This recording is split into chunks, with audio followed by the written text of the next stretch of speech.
গেল ৯ জুলাই রাজধানী পুরান ঢাকায় মিটফোর্ড হাসপাতালের সামনে প্রকাশ্যে ব্যবসায়ী সোহাগকে হত্যা করে দুষ্কৃতিকারীরা। এ নিয়ে রাজনৈতিক অঙ্গন থেকে শুরু করে সারা দেশ অস্থিতিশীল অবস্থায় রয়েছে।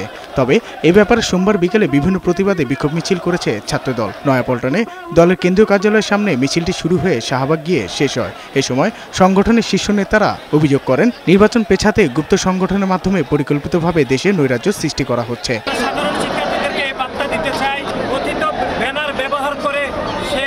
সংগঠনের ব্যানারে আপনারা কোনোভাবে যাবেন না, আপনারা বিভ্রান্ত হবেন না।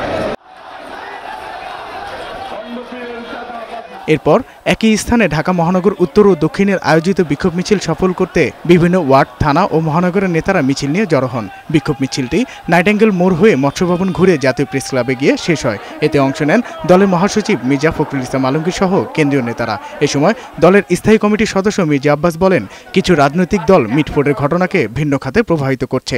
এখন আপনারা বলেন তারেক সমস্যা দেশে আসে না কেন? অনেকে বলেন উনি সময়ের মধ্যে দেশে আসবেন, কেউ ওনাকে আটকে রাখতে পারবে না।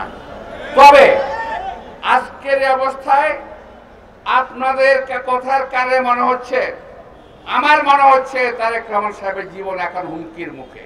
বিএনপিকে অযথা কেউ যদি আসামির কাঠগড়ায় দাঁড় করানোর চেষ্টা করে, দয়া করে আপনারা সেটা মেনে নেবেন না। আর দলের মহাসচিব বলেন, নির্বাচন যেন না হয় সেই চক্রান্তে লিপ্ত একটি মহল। পরিকল্পনাটা অত্যন্ত ভয়াবহ, যে বাংলাদেশে আবার একটা অস্থিতিশীলতা সৃষ্টি করা, অস্থিরতা সৃষ্টি করা, বিভাজনের সৃষ্টি করা, বাংলাদেশকে আবার একটা জায়গায় নিয়ে আসা যেখানে গণতন্ত্র আবার তিরোহিত হবে। বন্ধুগণ, আমাদের লক্ষ্য এখন একটাই, যে বাংলাদেশে এই 26শে ফেব্রুয়ারিতে নির্বাচন হতে হবে।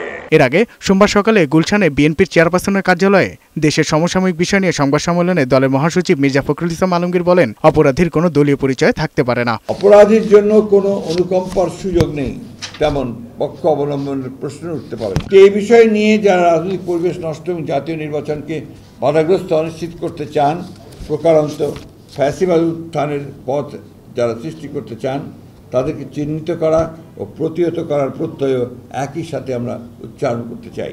মিটফোর্ড হত্যাকাণ্ড অনুসন্ধানের জন্য তদন্ত ও তথ্যানুসন্ধানী কমিটি গঠনের সিদ্ধান্ত নিয়েছে বিএনপি। সাজ্জাদুর রহমান, বৈশাখী সংবাদ, ঢাকা।